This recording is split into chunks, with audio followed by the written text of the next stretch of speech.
tubahaye ikaze mwebwe abadukurikiye uyu munsi muri iki kiganiro. Ngiye ugiye kuyobora ikiganiro nitugeze Pamphile, reka nakire uyu muso bwanjye nawe abibwire gusa si ubwa mbere tubanye muri iki kiganiro, ariko wowe ushaka kuba ubwa mbere udukurikiye. Ni karibu. Nanjye nitwa Alice Rugendinda, nkaba ndi umukristo wa ADEPR hano mu Gatenga. Imana y'umugisha. Ibu buryo bwanjye turi kumwe n'umugabo nagira ngo musabe se umushyitsi cyane, ariko ushaka kuba ubwa mbere uhuye n'iki kiganiro cyacu, nagira ngo musabe n'abatusuhuze yibwire no dukurikiye.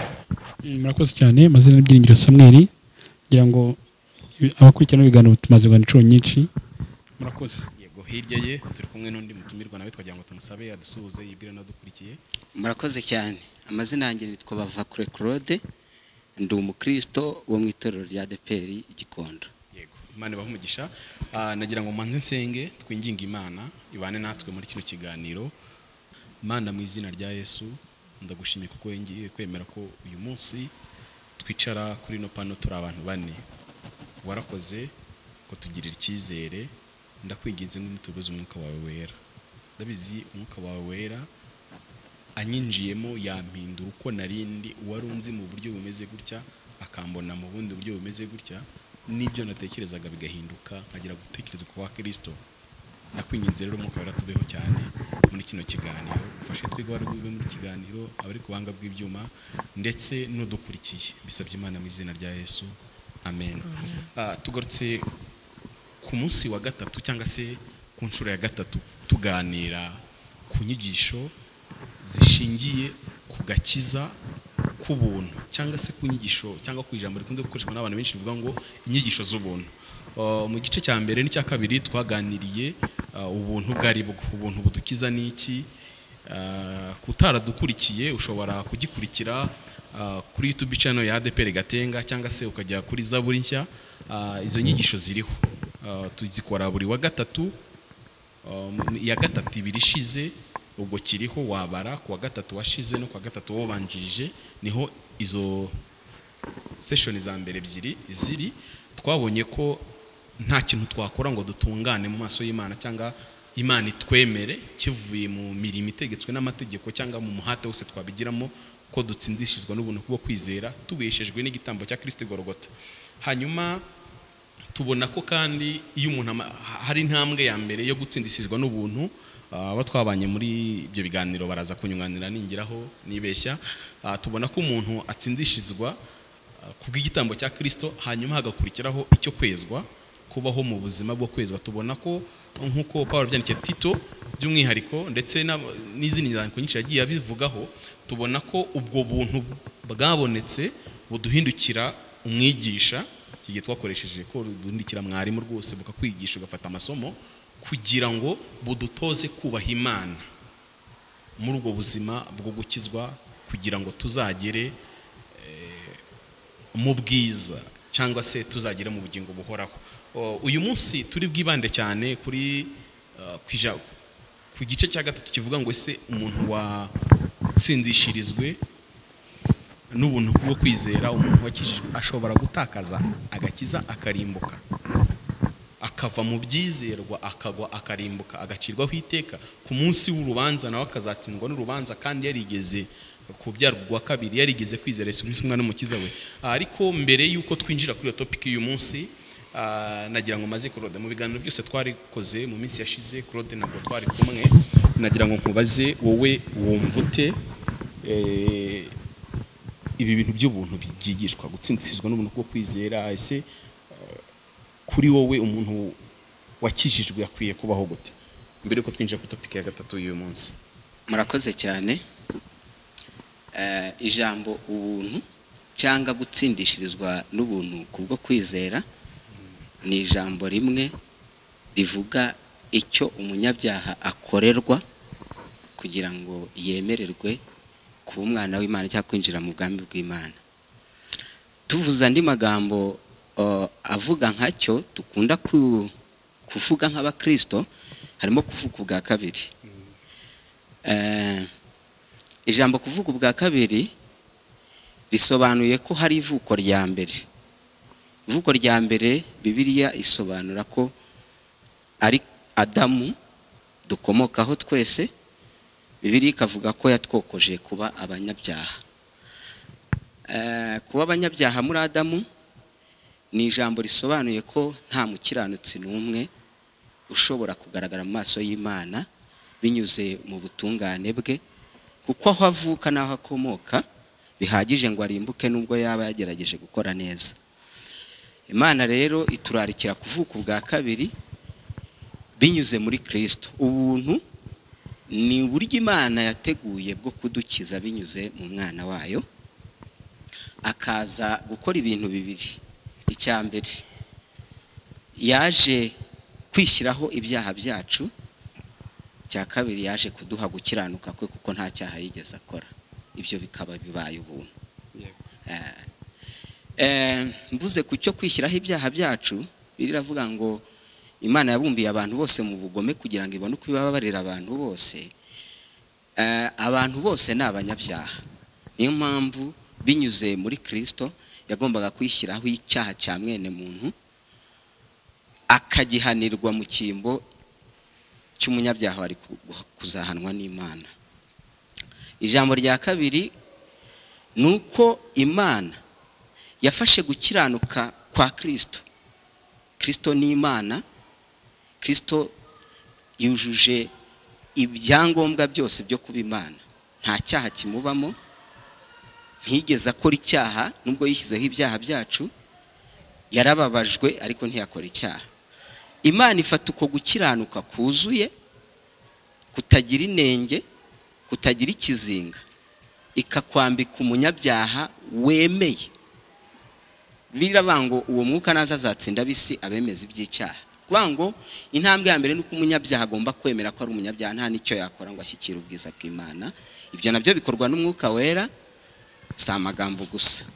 Iyo umuntu amaze kwemezwa rero, Imana nanone imwemeza gukiranuka kwayo, imuha gukiranuka kwayo. Nabyo ni Umwuka Wera ubikora, si amagambo umuntu azi ayasomye, ahubwo Umwuka Wera akwemeza ibyaha, ariko akanaguhishurira binyuze mu ijambo ry'Imana, binyuze mu bigisha, binyuze mu gusoma Bibiliya, binyuze mu gusoma ikindi gitabo cyose gihuje na Bibiliya, ukemezwa ko wababariwe. Uwo mwuka akakwemeza ko Kristo ari we gukiranuka kwawe, utazacirwaho iteka. Ibyo rero byose mvuze uko ari bibiri, iyo bikorewe umunyabyaha aravuga ati nagiriwe ubuntu. Nagiriwe ubuntu kuko ibyankorewe sinashoboraga kubyikorera. Murakoze mu magambo make. Hanyuma iyo umuntu amaze gutsindishirizwa abaho guti, kuko niyo cyaba ikiganiro cya kabiri, ubuzima noneho bw'uwo muntu wakiriye uko gutsindishirizwa butangira kumera gute, kugira ngo tuze kwibaza noneho iherezo ry'isi. Murakoze. Hari ikosa ribaho cyane iyo umuntu yize imibereho ya gikristo atarakorerwa bimwe bya mbere maze kuvuga byo gutsindwa no kwemezwa icyaha no kwemezwa ko wababariwe, akiga imibereho ya gikristo, ahinduka umuntu wihangiye gukiranuka. Bibiliya ifite uburyo bisobanura bweruye, ahimba ikindi kintu cyitwa gukiranuka yirefeye ku mbuto z'umwuka. Noneho rero igikomeye ni uko umunyabyaha agomba kwigishwa ko nta gukiranuka kumubamo, kandi ko natabona gukiranuka azarimbuka. Kabiri ni uko agomba kwigishwa ko Kristo ari we gukiranuka kwe, akamupfukamira, akamwizera, akamuha ubuntu binyuze mu ijambo ry'Imana n'Umwuka Wera. Noneho imibereho rero, abantu batinze ku mibereho bataramenya amahame agize agakiza ku munyabyaha. Iyo ndebye njye ubukristo uko mbona abantu baratinze ku mibereho myiza, gukiranuka, gukora ibyiza, kandi ko Bibiliya iravuga ko tugomba kuba abera mu ngeso. Ariko ikosa ryabaye nuko abantu babwiwe kuba beza, babwirwa gukurikiza amategeko y'Imana no gukiranuka, ya ngingo yerekeranye n'agakiza k'umunyabyaha itarasobanuwe ngo abakristo bayihabwe n'Umwuka Wera n'ijambo ry'Imana. Bibyara rero ko abantu bafite umuhati wo gushaka gukiranuka no kwera imbuto. Ikibazo mbajije rero, imibereho y'umuntu wahawe gukiranuka kw'Imana, wagiriwe ubuntu, wabyawe ubwa kabiri, wahishuriwe umusaraba wa Kristo n'ibyawubereyeho n'impamvu yabyo mu mutima we, imibereho irahindukira igakorwa n'ubundi n'ubuntu bukurikira ubundi. Iyo dusomye mu ijambo ry'Imana mu rwandiko mu butumwa bwiza bwa Yohana igice cya 1 umurongo wa 14 harimo ijambo nkunda rivuga ngo ibimwuzuye nibyo twahaweho twese, ni ubuntu bukurikira ubundi. Ndetse bakanasobanura ko bati amategeko yazanywe na Mose, ariko ubuntu n'ukuri bwo bwazanywe na Kristo. Igisubizo cyahuranije nuko imibereho y'umuntu wagiriwe ubuntu iguma kuyoborwa n'uwamuhaye ubwo buntu. Nukuvuga ngo hazi icyo kuyoborwa n'umwuka. Noneho kuko tukiri mu mubiri twambaye kamere, umwuka aba muri twe ariko twambaye umubiri w'ibyaha. Niho haba rero kurwana intambara nziza yo kwizera kugira ngo were imbuto z'umwuka. Ntago ari ukugira ngo ukizwe, kuko icyo twabonye ko ari fondasiyo.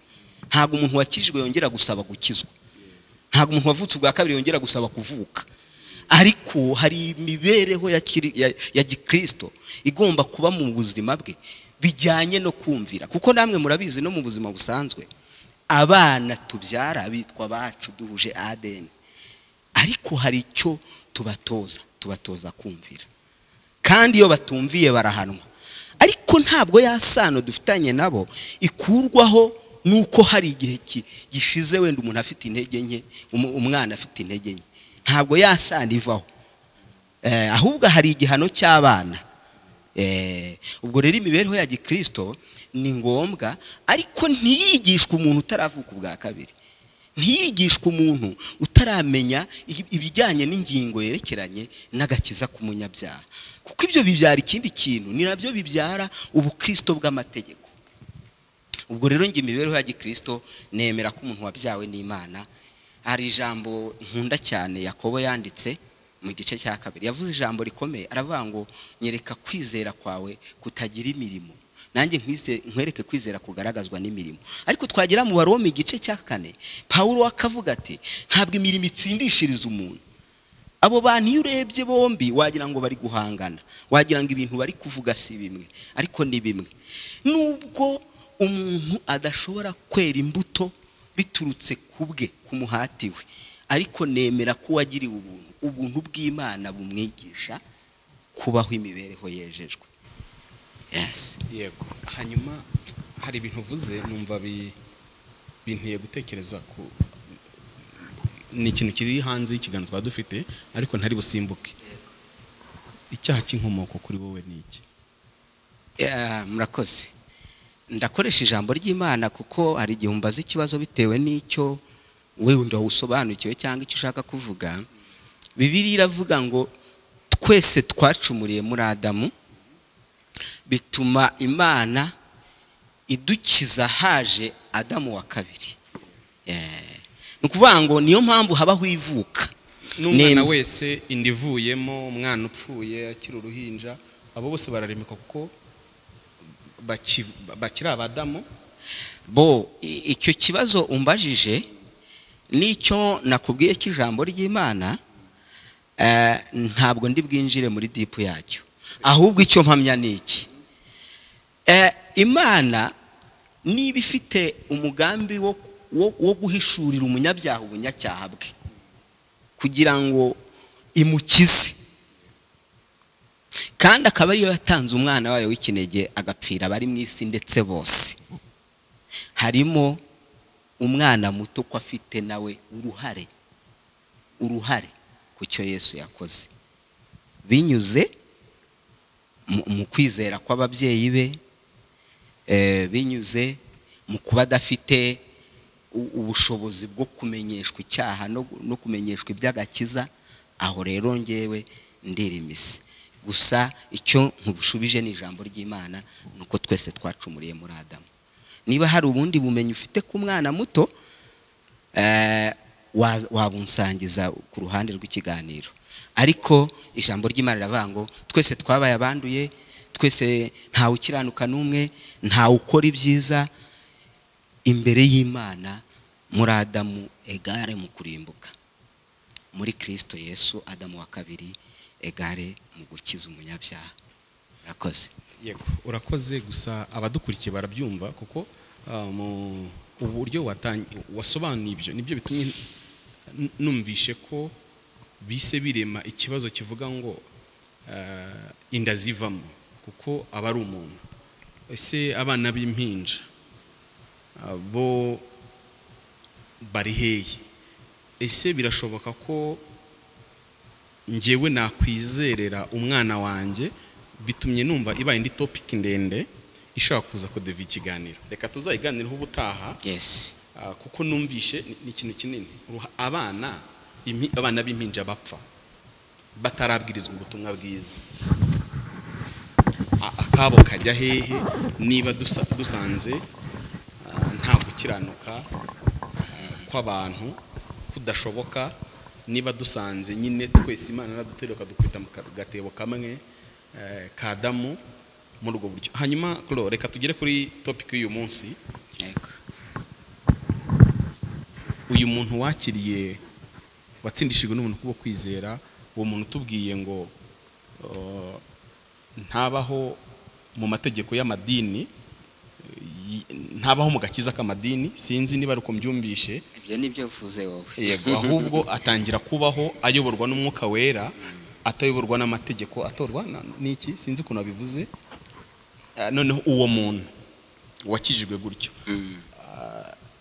birashoboka ko yazava mu buntu bw'Imana akagwa cyangwa ntibishoboka? Ndakibaza kubera ko kandi ni naho abatumirwa b'uyu munsi bagomba kudufasha. Yego. Kubera ko umwanditsi w'Abaheburayo mu gice cya 6 n'igice cya 10 agaragaza ko hari abantu bagwa burundu. Reka nsome impamvu y'iki kiganiro, nanyihanganira naho tumiye kugira ngo muze kunsubiza kuri iyi topic tugezeho. Abaheburayo 6 ndasoma nibuze kumva ku murongo wa 4 gusa, indi mirongo yenda yihorera. Kuko bidashoboka ko abamaze kuvirwa n'umucyo bagasogongera impano iva mu ijuru, bakagabana ku mwuka wera, bakanasogongera ijambo ryiza ry'Imana n'imbaraga z'igihe kizaza, maze bakagwa bakavamo, ntibishoboka kongera kubahindura bashya ngo bihane, kuko babongeye kwibambira umwana w'Imana bakamukora isoni ku mugaragaro. Ahita atanga urugero ku butaka n'imvura. Tugeze mu gice cya 10, mu gice cya 10 naho aza kubivugaho, ariko reka duhere kuri iki gice cya 6. Uyu muntu turahuza gute ibi bintu nuko umuntu ashaka kugwa akava mu buntu bw'Imana? Ninjye ubajije. Yego. Kandi ubwo n'abandi dukomeza. Murakoze. Ngenda cyasobanura imbaraga iri mu kuvuka bwa kabiri, kuko niyo mbaraga ihesha umuntu wizera gukizwa, ni nayo irinda ubugingo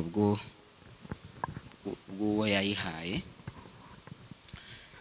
Iki gice ni igice gikunda kugirwaho impaka, cyane ko inyigisho y'ubuntu byagaragaye ko mu matwi y'abantu benshi ari nshya, nubwo muri Bibiliya atari nshya, ndetse nubwo mu mateka yaranze itorero iyi nyigisho si nshya.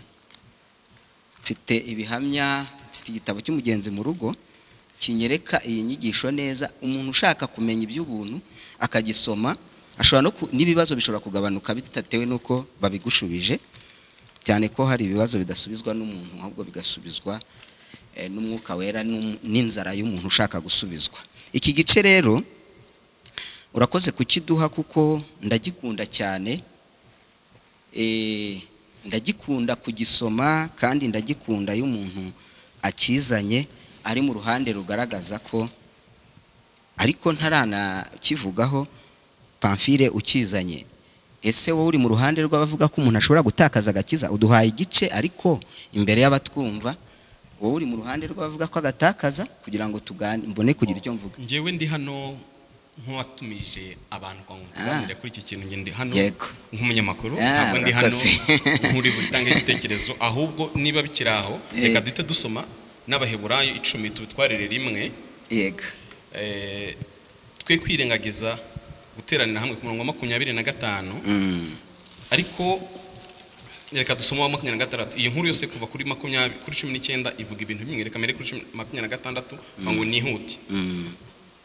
ibice 10 umurongo wa 26 Abaheburayo. yego Niba dukora ibyaha nkana tumaze kumenya ukuri, ntiba hasigaye igitambo cy'ibyaha keretse gutegerezanya ubwoba gucirwaho iteka no gutegereza umuriro w'inkazi uzarya abanzi b'Imana.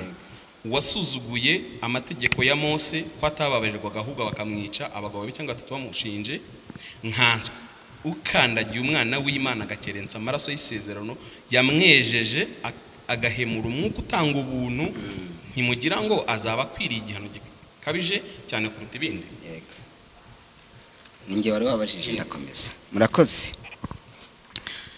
Ijambo rya mbere nuko umuntu ubwirijwe iby'ubuntu akabyigishwa n'ababwiriza akaba yanabitindamo akaba yagera no ku rwego abisobanura. Icyo kuri nge Claude si cyo gihamya cyo kwakira ubuntu.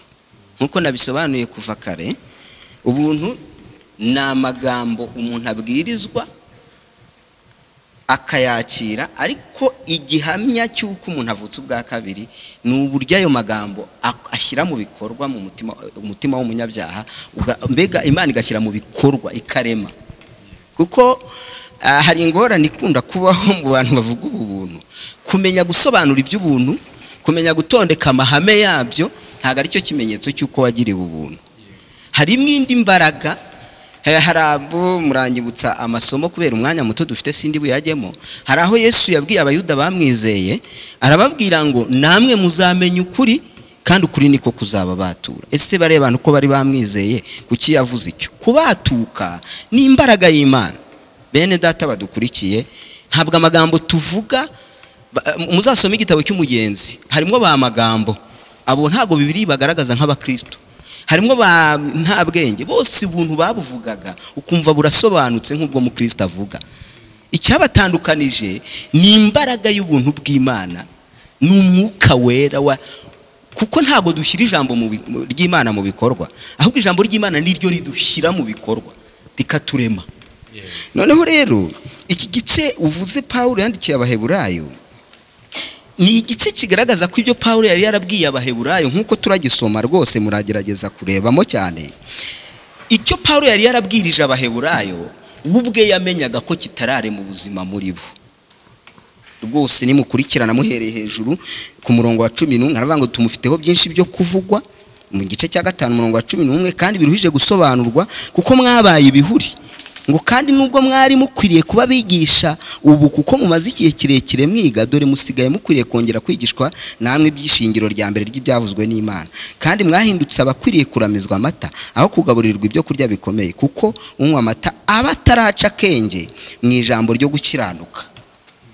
Ngi rero iyo nsomye ibi bice Paulo yandikiye aba Baheburayo ababwira ngo bakuze amajyambere, ninko hari ikintu mu gitabo cy'umugenzi tukuramo. Mukristo ahamagarwa yagiye yikoreye umutwaro, ariko yawugendanye igihe kirekire ataramenya icyo yahamagariwe. Ngimba mbona Paulo ari cyo kintu yaratwise muri we mu bantu yabwirije. Yagenze urugendo rurerure utamubaza ngo uwagukiri Yesu uramuzi, urupfu rurarusobanukiwe. Urimo nyine ndashaka ihangane nkusubize kwerekana kubwawe uri kuri ko tivuga ko umuntu atakaza gakiza cyangwa nagataka. Ngewe nunzane iyo ngendo ya Mukristo yari ataragera aho kurirwa umutwaro. Nicyo kibazo, ntabwo ari ikibazo cyuko azi Yesu cyangwa atamuzi, kuko ndumva nanone turaba turushaho kubicanga. Ahantu hakurirwa umutwaro hari ku musaraba gusa, atarahagera ntabwo yigeze aharenga bakomeza wa mutwaro ufite. Rero numbwira ngo wakoze urugendo rurerure ngo wamubaza ngo Yesu uramuzi ntumuzi. Ndashaka guhuza ibyo nicyo Paulo abwira Abaheburayo gukuza amajyambere. Yego. Ese kubwawe ku cyaro giti wemera ko umuntu atakaza gakiza cyangwa ntiyagatakaza? Icyo nemera uretse kumbajije mu buryo bwahuranije kandi nubwo utari kumva ibyo ndi kuvuga, hari igihe hari bazambira ngo ndi gutinda kubaza ikibazo neza. Niko ubwo nikomeza. Yego ndabiza banazavuga bati wagiye uvuga direct uri ku ruhande rw'abantu bemera ko ubugingo wabubura, kuko nazo muri theology ni ibice bibiri. Hari abemera ko ubugingo umuntu ahora cyangwa batabubura, hanyuma noneho udefend nicyo nshaka ngewe. Yes, urakoze ariko ndakoresha iki gice nyine. Uyu ntago ndi budefend njya kure yaho waduhaye. Nta kibazo, ariko ngewe ndashaka kumenya ngo uri kuri ruhande n'uyari kuri uru. Pamphile rero ikibazo abantu bafite ni cya kindi ni ukutamenya imbaraga y'ubuntu bw'Imana. Reka ngusubize rwose. Ubundi icyo bita ubuntu bw'Imana cyangwa kubyarwa n'Imana nicyo kimenyetso cya mbere kigaragaza ko uvuye mu rupfu ugiye mu bugingo, kandi ayo magambo murayazi. Icyo Imana ibihamije ku munyabyaha ni uko abavuye mu rupfu ageze mu bugingo. Ibyo ntago ari ibintu bizaba ku munsi w'imperuka, ahubwo Bibiliya ivuga ko uwo mwanya umwuka wera akimara gukora uwo murimo, uwo muntu aba avuye mu rupfu ageze mu bugingo. Urugendo rundi rusigaye rurimo intambara ku muntu wavutse ubwa kabiri, rurimo imitego. Ariko ngiye kuguha amagambo abiri yerekana, nyine ndashaka kuguha amagambo abiri yerekana ko nuko ari mwisi intambara mwisi yari mwisi afashe igihe mu ntambara. Ngiye kukwereka ubu, ngiye kukwereka ese wansubije uruhande uri kugeza no saa sindamenye uruhande ruho biratsa gutuma rero ndi kuruvugisha imbaraga ihesha umuntu kutava mu bugingo. Ntago ndi kuruvugisha yego nawe. Ngiye umuntu ambajije ngo subiza showa multiple ngo yego ngoya biragora rwose, kuko abatwumva bakeneye ubusobanuro bw'imbere mu mutima. Yego nashakaga rero yego hanyuma kayidefanda oya hanyuma kayidefanda. Ngiye ndi mu bantu bavuga ko umuntu wavutse ubwa kabiri byawe n'Imana atari icyitiriro na ya magambo gusa. Uwo muntu ntago ashobora kuva mu gakiza. Nkoresheje amasomo abiri. Isomo rya mbere Yohana muhasome igice cya 10:25. Hadusomere ntacyo. Ndakoresha iryo jambo cyane kuko ni ijambo Yohana igice cya ubutumwa bwiza. Yes. Igice cya 10:25. 25. Umurongo 25. Yes. Haravuga nahageze. Yesu arabasubiza ati narababwiye ariko ntimwizera. Yego. Kandi n'imirimo nkora mu izina rya Data nayirampa. Komeza.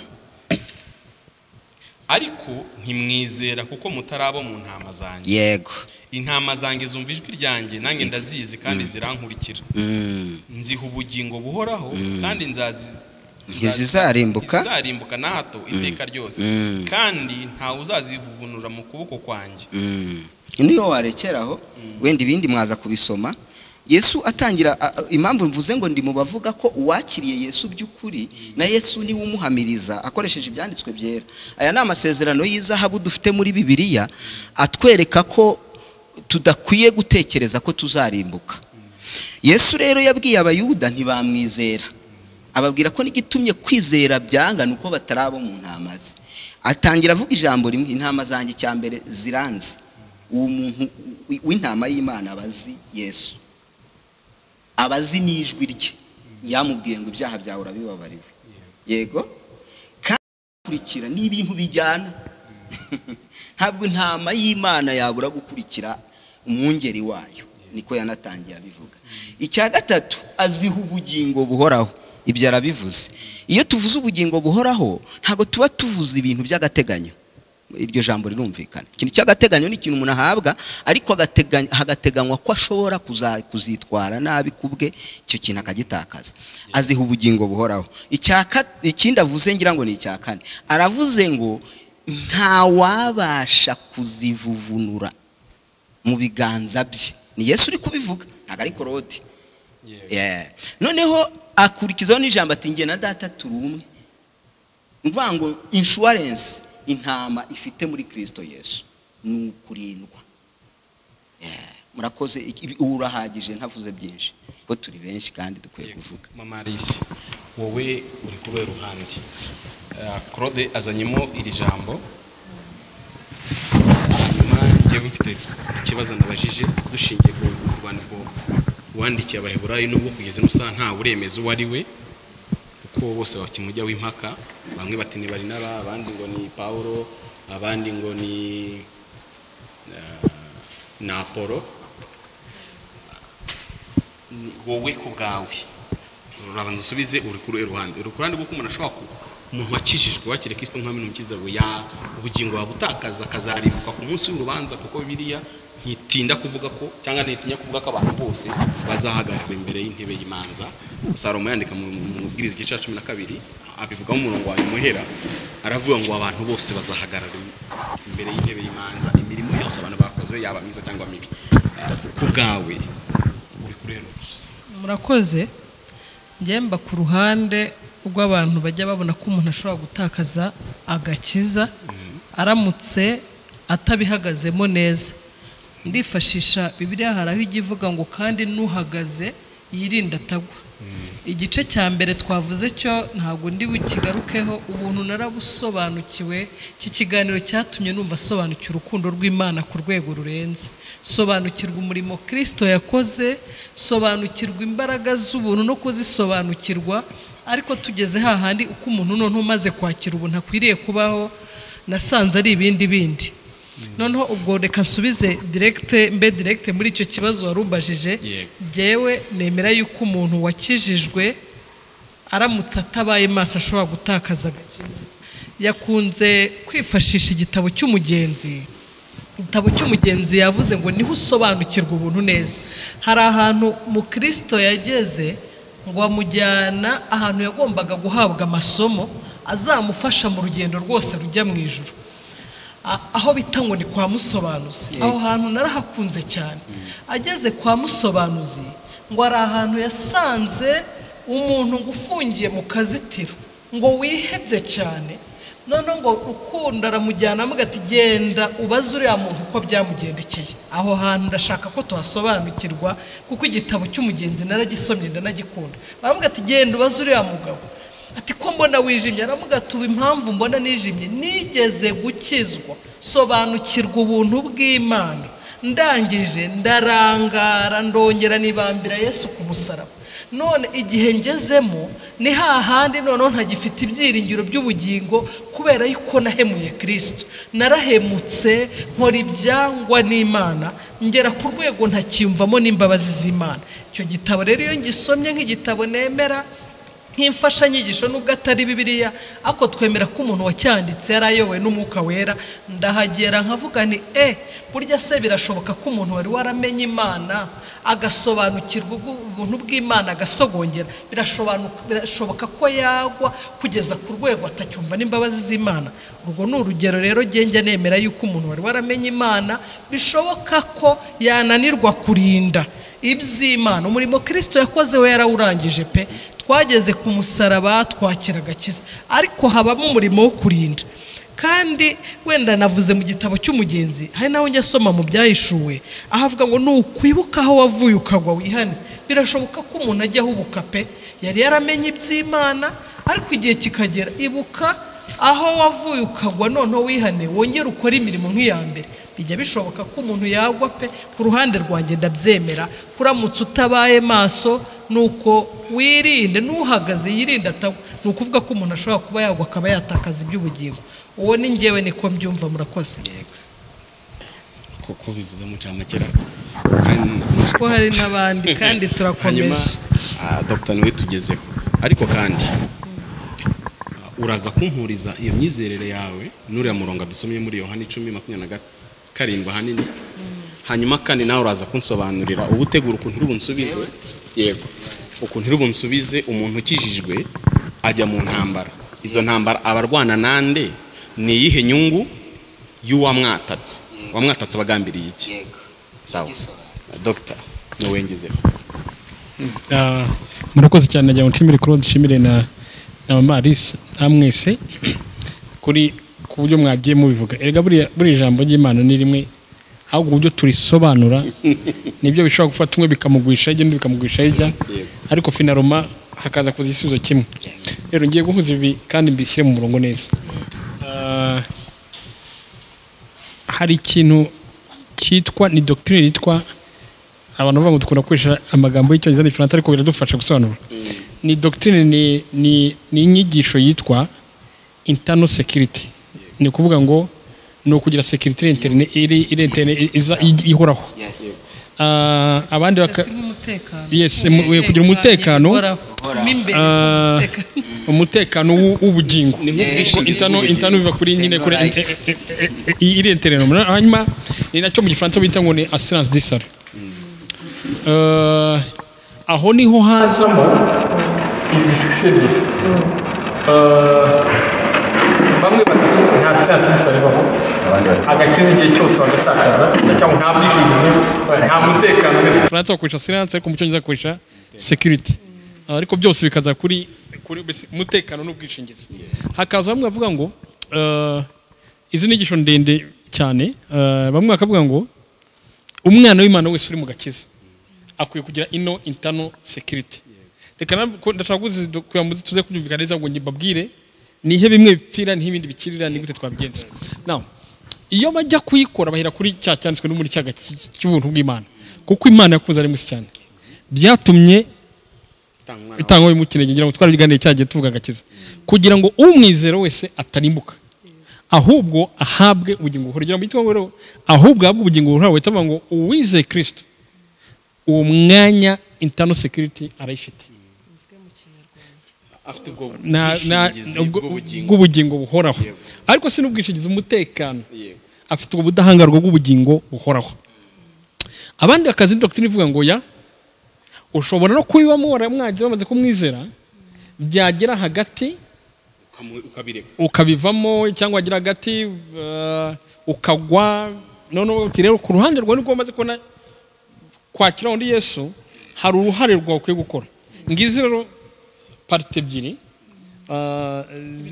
zigongana nazo ziri hano, ariko ndaza gutangira ikintu cya mbere.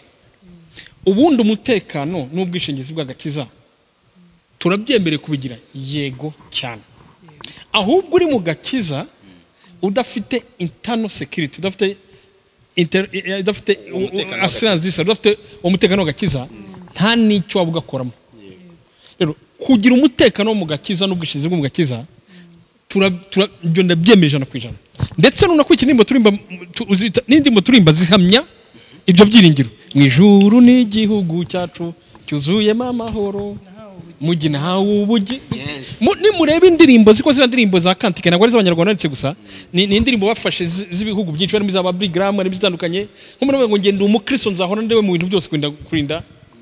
Rero kugira umutekano wo mu gakiza si kibazo, no kuba ufite ahubwo udafite assurance y'ubugingo buhoraho nge nanikanga. Now aho rero siyo kibazo. Rero umutekano w'ubugingo buhoraho uturuka he? No cyo kuvuga icya mbere nuko twibuka yuko umushinga w'agakiza so umushinga wacu, ntabwo ari ibintu twagiye gusaba Imana ngo biduhe, nta nubwo ari hano nagira ngo ntabwo ari na plan B, ntabwo ari plan B, ntabwo Imana yabanje plan A ngo ibone ngo Adam akoze icyaha ngo itegura ngo reka nshaka icya kabiri cyo gucungura umwana w'umuntu. Mbere Adam wa kabiri yarariho agenda biraza. Mbese ntabwo buriya ibi bintu biravuga ngo mu ba Efeso ice cya mbere umurongo wa 3 twavuga ngo yatumenye idushyira ku mutsobwe abera batariho umugayo ngo isi tararimo.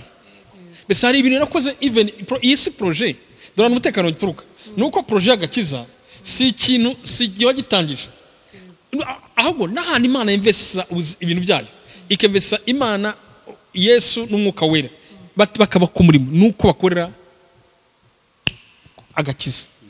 Kuva Bibiliya yatangira mu itangira kurinda mu byayishuwe Bibiliya mu itangira bajya ngo ni mu isano rya kera ngiye tuzana biganira no mu itandukanye nta sezano rya kera ribaho, ahubwo haba isezano gitwaga ngo ni isezano ricyuye rishaje old. Imbese ni ikintu kimaze gucyura igihe, kuko hari ikindi kijya kigisimbura ko kijya kintu cyacyuye ko ahubwo cya kintu cyari kiriho cyateguraga isezano nyacyo. Turi kumwe neza. Rero na Bibiliya yose kuva mu itangiro kugira ivuga agakiza k'Imana, ivuga agakiza tuboneye muri Kristo Yesu. Rero kubwo atari ibintu byanjye rero nkuye kubigiramo umutekano, havuga ngo ari nabyo Paulo yandikiye Filipe Sanctuma cyo cya 16 ndacyari kuri definition kwa ngo kugera kuri description ituruka umurongo wa mbere kugera kuri 3 ngo yatangiye umurimo mwiza muri mwebwe. Buriya ivuga ngo yatangiye umurimo mwiza, ntabwo avuga muri musanze umurimo wo kuducungura wabaye hisi itararemwe ngo izawukomeza ngo kugeza ku munsi umwami Imana. Iyo yagomba kuba sekirite ngo ari umuntu uri ku murimo. Icya kabiri ndavuza n'imirongo yavuze hanyuma nyigaruzwe yaravuze ngo abo nafashe mu kiganza cyanjye zantama nafashe mu kiganza cyanjye ntabwo uzayifunyuramo. Irimo iraduha sekirite y'uburyo twabaho mu itandukanye. Paulo itavuga internal security arivuga neza muri mu baro mu 8 ndashaka kubera yo mpera ko ngo tuze kuza kunono kugira kuri cya kiri mwibaza mwabanje kuva yuko ubundi umwana w'Imana agomba kugira agakiza ku bugingo buhoraho.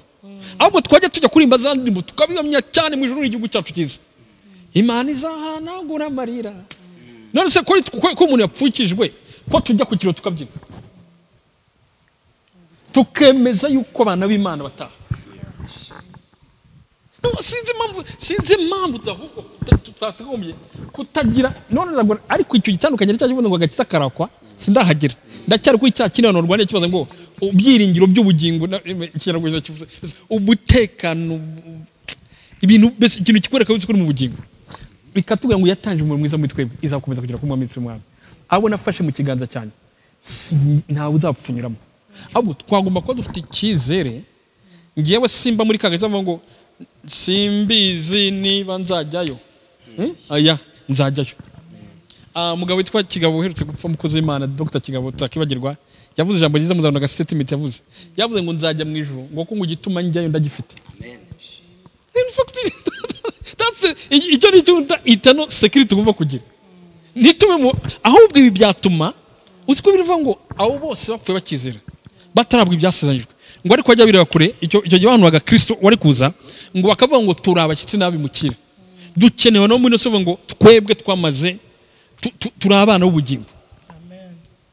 Kandi no aho ndi mutekano uturuka uwa mbere mwabice nuko umushinga wa Kristo umutekano wa uturuka nuko mbere ubundi ubuntu bwabagaho ariko bagahabwa umwe watoranyijwe bagatoranwa Aburahamu hagatoranwa Nowa hagatoranwa umuntu runaka akavanwa mu bandi Imana ivuga ngo ngwino gukoresha we Gideon ari shwa y'Imana uyu munsi rero muri titiravuga ngo kuko ubuntu bw'Imana bwabonetse ku bantu bose nukuvuga ngo none usikira ikintu ngo mvuge ngo disi ngo disi ngo Marisa ngo yaramwitegereje ngo imwikwirare ngo muri hariya mu Gatenga ngo imwihera ubuntu wenyine mutwara guke uyu munsi umwizera wese agira access kuri bwa buntu bw'Imana iki rero kiduha umutekano wo mu gakiza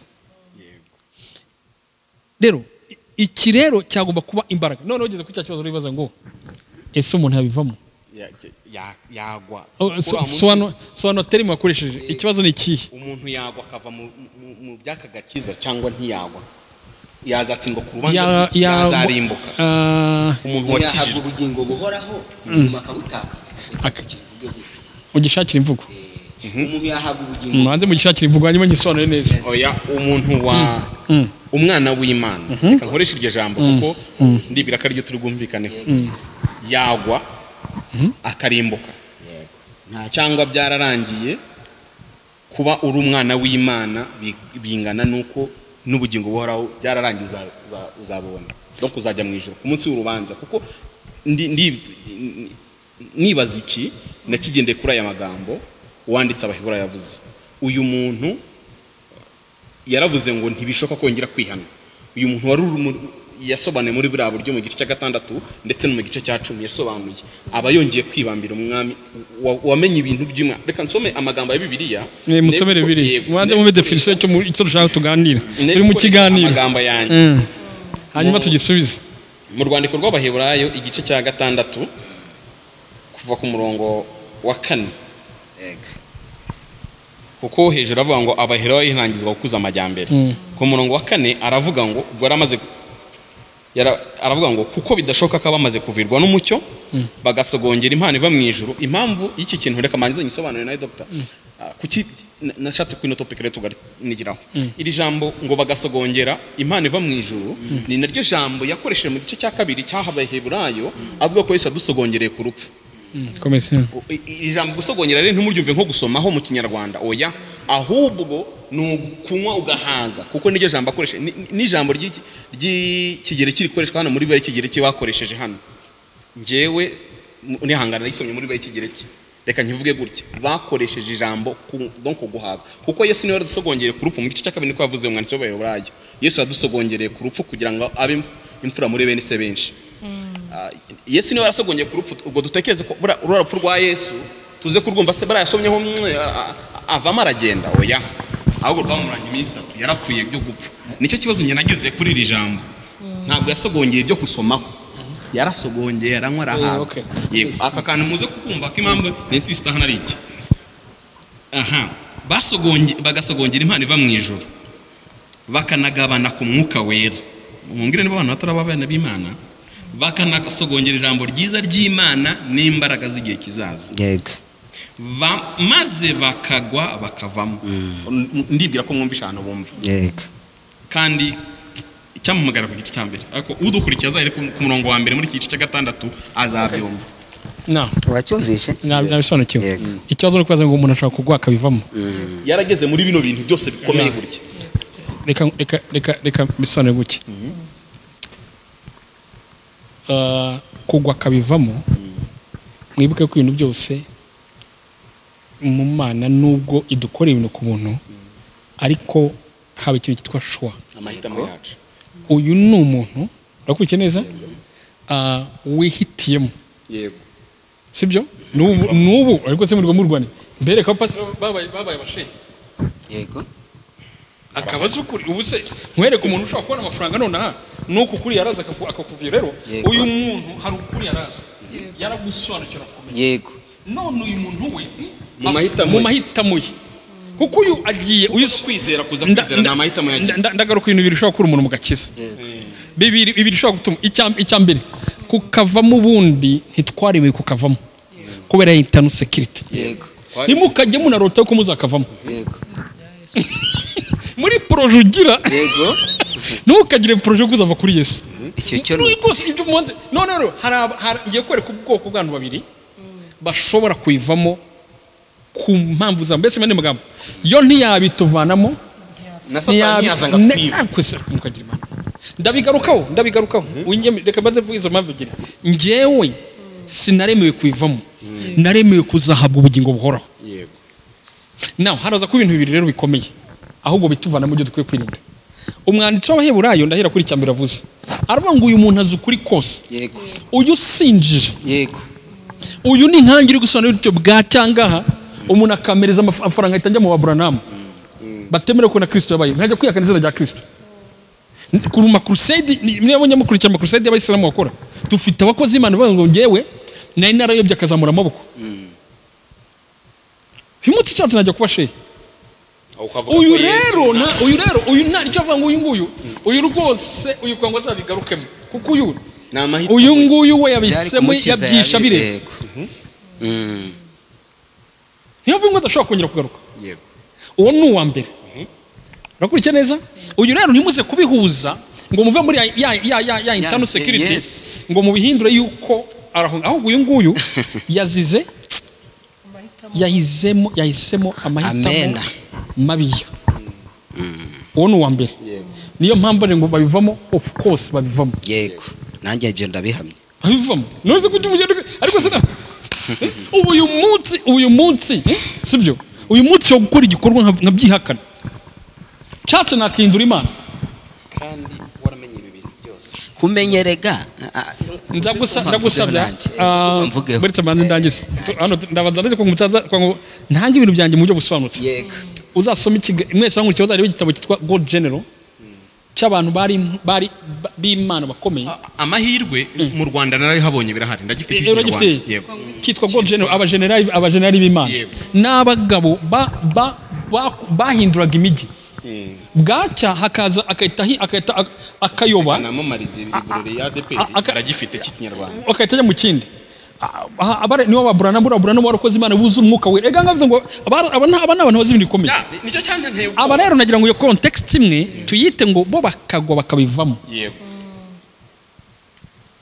bagafata icyemezo yego ugira ngo Adamu ugira ngo Kayini ntiyaraganire n'Imana cyane yarabizi icyaha kiri tugatubwira ariko niwe ufite icyemezo cyo gufata rero choice y'umuntu ntabwo Imana izakuzirika umugozi nkuko itahaye abantu hose agakiza kereka abazizera Yesu ubundi se abigishwa 12 bose yabagejeje ko bari nabakeya icya kabiri rero uwo mwamuvusha mbere uwo ni choice ngiye gukorera kundi muntu mwumbabaza mujye mu Baheburayo igice cya kabiri mu Baheburayo ariko mubanze mwumve bya byiringiro byacu yuko ibintu tuzabibamo bifite umwuka wera ufite ikintu Abaheburayo igice cya kabiri ndaza gukoresha indimi nyinshi hano ngo wifashe aha rero biratandukanye n'indi case igice cya umurongo wa mbere mubyumve neza haravuga ngo nicyo gituma dukwiriye kurushaho kugira umwete wo kwita ku byo twumvisha bakoresha mu gitwa ngo take care mbese ni pay attention pay much close attention mbese ibi bintu by'agakiza kwamenye Yesu yakoze ku musaraba ku bwacu dukwiye kubyitondera. Ikigira ngo mbese dukwiye urana mukuru bakubwira ari ukuntu utwaye imodoka bakubwira ngo iri korose hano haracuncumuka bakakubwira ngo ukajya ubona ukantu bagitseho cyangwa ngo danger. Ibi bintu tubisobanukirwe tumenya agakiza twahawe ko muri Kristo Yesu. Kurikira hakavuga ngo kugira ngo mudatembanwa tukabivamo. Kurikira neza, gutembanwa ntabwo ari umuntu wijyana. noneho ajya mukuru ngo bese ntabwo gutembanwa bivuze ngo ni wowe wijyanye. Wakandagiye ahantu ntiwamenye uko amazi ameze, ugiye kubona amazi ukananirwa gutembanye bikukubisira hakurya. Mwumvishano uyu noneho ni umuntu wa kabiri. Uyu nguyu nimuvuze kuva mu Cyongereza bavuga ngo we must pay close attention even in the things that we have had so that we do not away or drift away from the truth. Bese ntituzatembanwe ngo tuvanwe mu kuri. Urumva ya intersection nayivuze. Ariko nabwo hari undi muntu ugira gutya hakaza ibinyoma bikamutembana. None mwumve hari ibintu byadutwara ni ibintu ntago bese ni ukuvuga ngo ubirimo agira ya wa mutekano wabyo. Musibukana biri kure kutura ngo mwibuke ibyo mwakiriye. Ahubwo ikibazo iyo twongeye gusobanukirwa cyaje ku rwese yakoze ku musaraba, umunyabyaha yakorewe iki, Yesu yakoze iki, umwuka wari gukora iki, ibi bintu tukabisobanukirwa. Ibi bintu dukwiye kubyitwaramo neza kuko inyuma yabyo hari ibindi binyoma. Ariko muziko Paulo yanditse itoro ry'Abefeso, ryari itoro Abefeso ngo niyo yanditse ngo nandikiye abera muri Efeso. Ntago bura Efeso ntago yandikiraga abapagana, yandikiye abera bo muri Efeso. Agiye kurenza ngo ibisigaye mukomere umwami n'imbaraga zisumba byose. Muhagarare mudatsinzwe n'uburiganya bwa Satani. Mwindi bivuga ngo muhagarare uburiganya bwa Satani butabatembanye. Niryo jambo nikoreshwa. Hano bavuze ngo mudatembana ukavamo ikintu cyabaye cyinshi kivuga ngo mukavamo, ariko ngo mudatembanwa mugatakaza ukuri ku butumwa bwiza.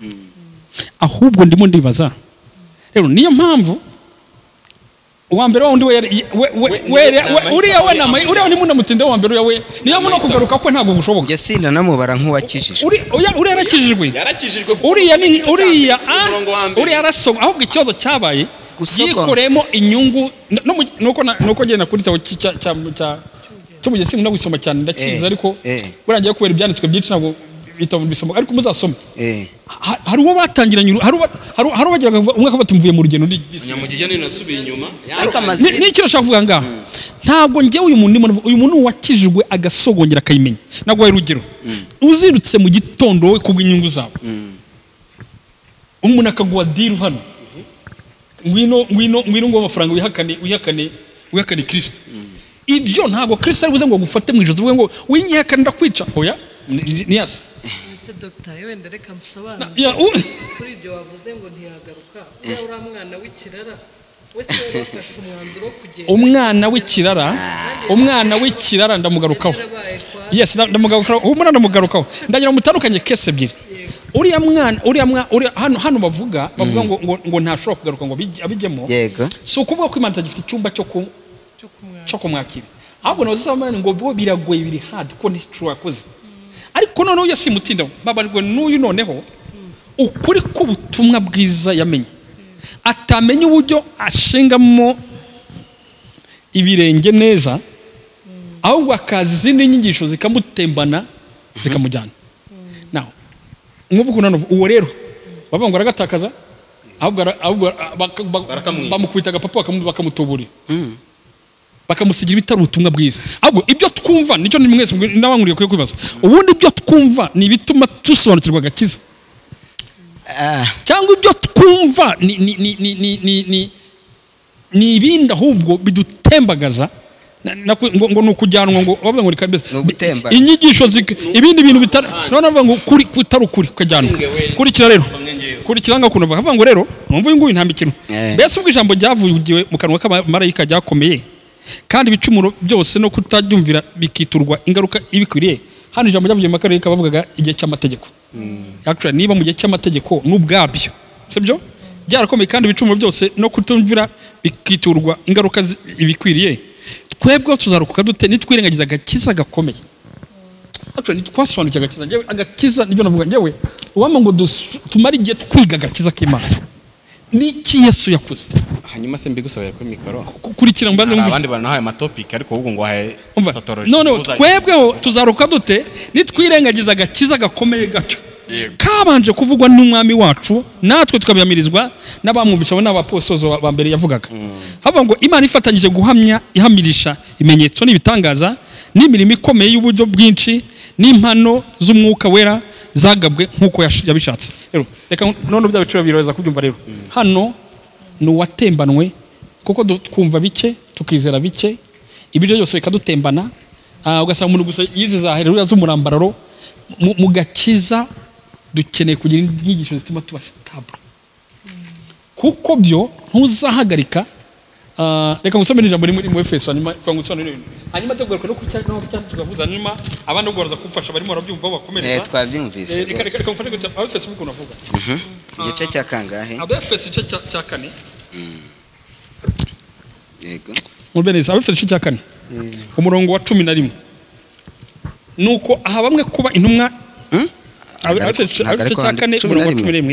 nuko aha bamwe kuba intumwa n'abandi kuba abahanuzi n'abandi kuba ababwirizwa butumwa n'abandi kuba bungere n'abigisha kugira ngo abera batunganijwe rwose gukora umurimo wo kugabura iby'Imana no gukomeza umubiri wa Kristo, kugeza ubwo twese tuzasura kugira ubumwe bwo kwizera no kumenya umwana w'Imana, kandi kugeza ubwo tuzasohora kuba abantu bashyitse bageze ku rugero rushyitse rw'igihagaro cya Kristo, kugira ngo bitagenda bite, kugira ngo tudakomeza kuba abana duteraganwa n'umuraba tujyanwa hirya no hino kurikira n'imiyaga yose y'imyigishirize n'uburiganya bw'abantu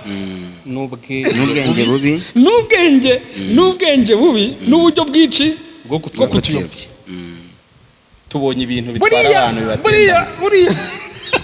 buriya twese tugomba kugira ku murunga w'umwe aho dusobanukirwa Kristo, tukagera kumwe, kandi kugira kugihagararo cye ntabwo ari ukureshya nawe gute, ahubwo uko turashaka kumenya ubutumwa bwiza bwa Kristo, uko turashaka kumenya ubuntu bw'Imana, uko izi nyigisho turimo turagana kugera ku rwego rwe. Bese inyigisho zo kumenya Kristo umwana w'Imana ibi tumaze iminsi turimo turagana dushaka, ariko kuri twakubwirwa niki ibi bimura tutwara kwa ngo twese tugera hano kugira hano ho kugira kugiro gisitse cya Kristo.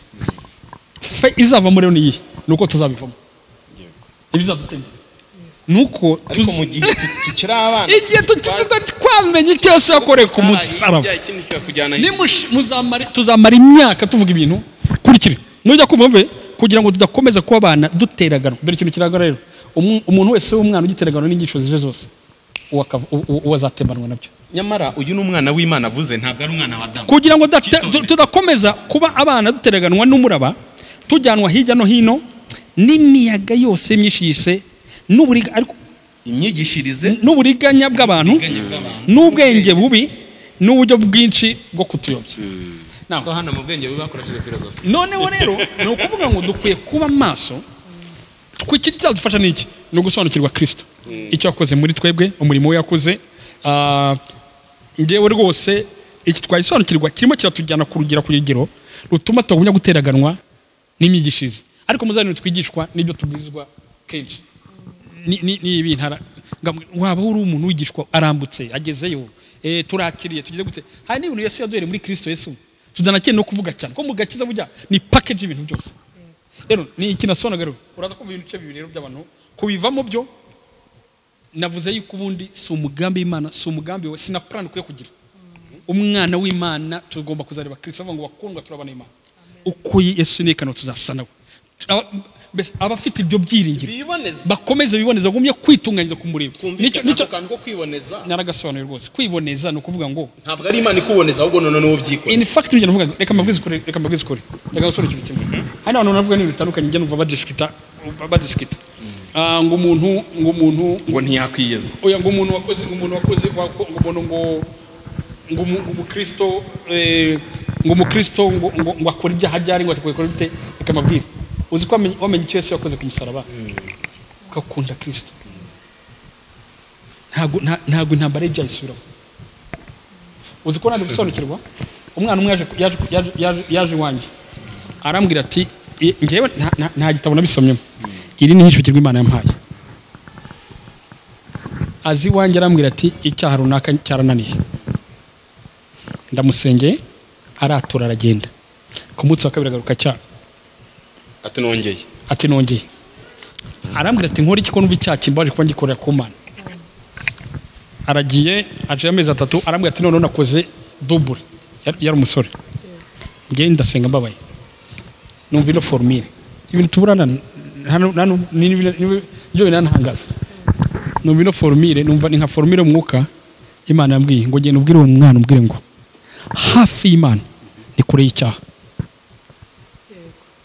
kure y'Imana ni hafi y'icyaha in fact umvishe neza mbese ntakeneye kujya hano se barwandika uko yegera Imana ubwabyo azajya kwisanga yisange yabinesha icyaha cyagiye kure y'Imana kandi uko ajya kure y'Imana niko zisanga atandukanye umwana w'Imana wamenye Kristo akamwizera akamuzima bwo kutumbira afite bya byiringiro byo kuzamurika k'umwami wacu Yesu Kristo ngo rufikesho rabigishije uyu mwana w'Imana ibyaha kubinesha abineshereza kurushaho kugera Kristo uzi ko turimo turagenda gushyira ya kutunyira ari ibintu tubamo ngo mbese ari umuntu baza ngo mbese ngo bamwe ngo bemera ko murashaka gukora ibyaramaze gukizwa umva umuntu wamenye agakiza agasorekirwa akagera ku rwego kumenya Kristo akamenya umwana w'Imana ibikorwa kunesha ibya bisembo ni ibintu rero ahubwo igitugoye niki nuko turi ku rwego hari inyigisho nyinshi z'ubuyobe ziri gutuma dutembanwa tukabivamo inyigisho zingirwa bwenge n'ibitandukanye za philosophy zituma turaho ngaho ariko inyigisho sikuzana kumenya Kristo no kumusobanukirwa ngo aho rero uyu wa mbere ashaka kumusobanurira nutembanwa akava mu kuri uwa kabiri wa wundi wavuze asa na wa wundi wavuze wo mu Heburayo igice cya 10 ukora ibya nako 12 ukora ibyaha nkana ni umuntu uzi kuri we akakwica kuri bese ni umuntu ushobora kuvuga akavuga bese akafobya ikintu azi no mu mategeko ni mwiga cyamuzabireba no mu mategeko buriya akenshi ibyo utazi mu itegeko ntago kenshi babikonsidera nk'ibyo wakoze no kuvuga ngo umuntu uzi amategeko wamuhana bikomeye kuruta utayazi no mu rugo gwa n'umwana uzi ikintu bamuntu abangaba ro bakabiri bo ni babandi rero agakiza ndashaka gusozera ngo kuze ko abandi bazikomeza no mitekerezo ariko agakiza tugemerewe gucya umwana w'Imana uziyagana uzi ubugingo buhoraho agakiza sibyo avamo ahubwo agakiza gumya kwisonga Yesu Kristo n'umwuka wera twahawe na rya jambo ry'ukuri bya bintu byose tumaze iminsi tuvuga icya kabiri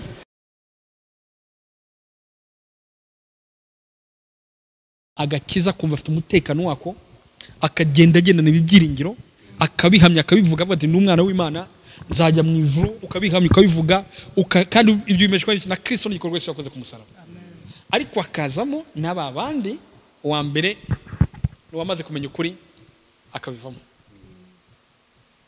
muzi ko bujya Yuda yagiye azi ukuri Yuda yagiye azi ukuri kuko Yuda ukuri yari yakubwiwe na Petero yakubwiwe Yuda agenda agurisha bareba na Yesu ku gikombe soko Yesu ashaka kumwira ngo arashaka kugira ngo ago ni abarebana ku gikombe Yuda aragenda Yesu aramubwiye ngo ngiye gukoza irobe nka yimutamika arabaro ayitamika Yuda uwo duhuriza kumbe no akoza abona Yuda ariko uko byaramahitamo yamaze gukora ibyo ngibyo Petero kuko bitaramahitamo byari intege nkeya Petero yakinye zirangwa harano yose rakuzwe Petero murakurikira neza Petero we yari mu binata aza kumva inkoko iramubitse inkoko irabika Petero aza kumenya ngo ngandi sahange Petero ngo ajya kwihana Yuda ajya kuyaho rero mutandukanye ibyo bintu namahitamo rero umwana w'ikirara mama Arisi yes umwana w'ikirara mwavuga mwumve neza rero nicyo twasonaga no bavuze ngo biragoye ntavuze ngo ntiyagaruka kuko uriya mwana kandi bavuze ngo ntibishoboka actually baravuga ngo ni nk'ibintu kandi kuko uzareba ni n'ibintu umuntu wijyanye akabyivanamo kujya kumugarura biba bigoye. Ndashaka nujya kubona umuntu yahinduye nk'urugero doctrine muri Bibiliya hano yayise ikindi kintu agashaka kuri uwo muntu biragoye kugira ngo wa muntu wongere ubone kugira ngo wongere agaruke. Ariko ndashaka kubwira ngo ariko ndashaka kubwira ngo no gukangura uyisinzirije. Mbese ni umuntu wakoze ibintu we agambiriye. Ariko twibuke ko imbaza Imana zihora iteka ryose. Uyu ni wabero noneho ndaza kubibuza ntari ya nta kibazo nta kibazo ya nanjye kwa nguriza biramwe rumbaje by'umwana w'ikirara. In fact uramwana w'ikirara muze kureba muri amwana w'ikirara we nta yagiye we yabonye ibintu yumva kubirira kure ya se nibyo bimunejeje kuko kese umwana w'ikirara ntabwo umwana w'ikirara yagiye kuko ntabwo cyamujyanye uko se yamuhaye ibintu ahubwo yahamaze iminsi ajya batari ku bintu wajya kubiryoshya. Ni umwana wese wawe uriya mwana ajyana ibintu ngo bya bindi abona. Murabizi ko n'abakristo benshi bebaho yabona umugisha akahita ava mu nzu y'Imana, sibyo? Ahubwo aragenda agera mu ngaruka. Ariko hari ibanga ririmo nirihe? Ibanga ririmo ni cya gihango na ryasano dufitanye na Kristo muri Yesu. Kuko buriya cya gihango cya regeneration cya kizo gutsindishizwa no kuduha kamero kayo.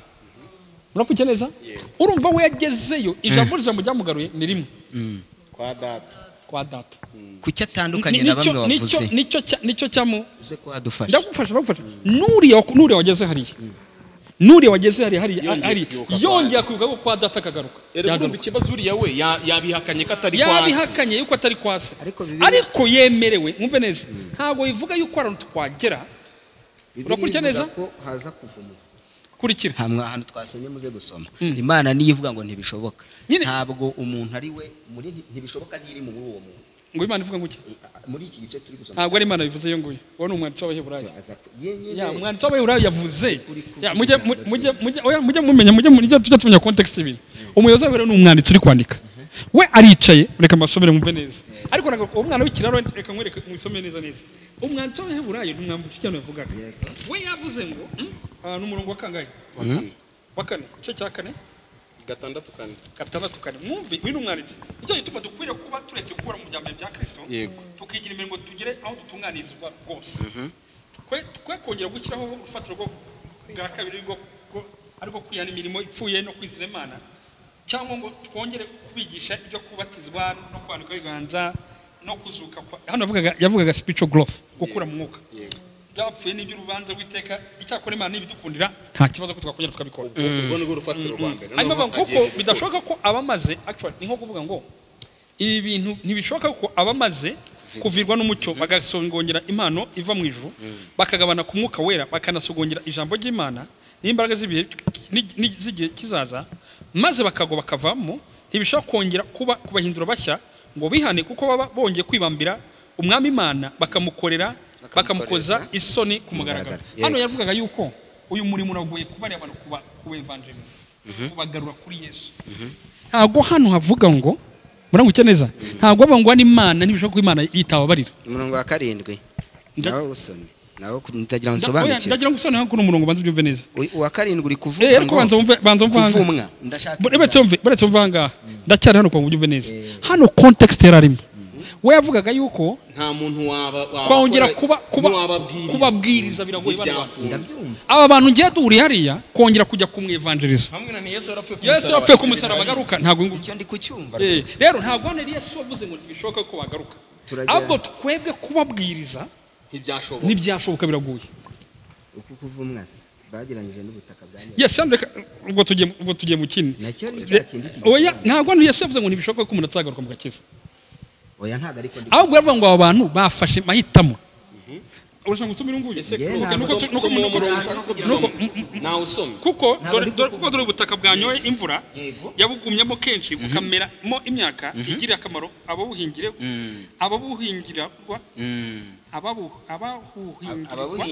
buhabwa n'Imana umugisha. Ariko niba ubumeramo amaho n'ibitobo wabuhinyutse bugeze hafi yo kuvumwa kandi amerezo yabwo ni ugutwikwa. Uyu muntu rero uko ngo uko arimo ava mu byizero ageza ahantu ho kuvuma ageze hafi yo kuvuka kuki bamugereranyije n'ubutaka se ni impamvu yumvikana mu buhinzi. hari ibintu Yesu yavuze nashakaga gusobanura no context y'uyu muntu. Uyu muntu nibyo nashaka gusobanura bibiri.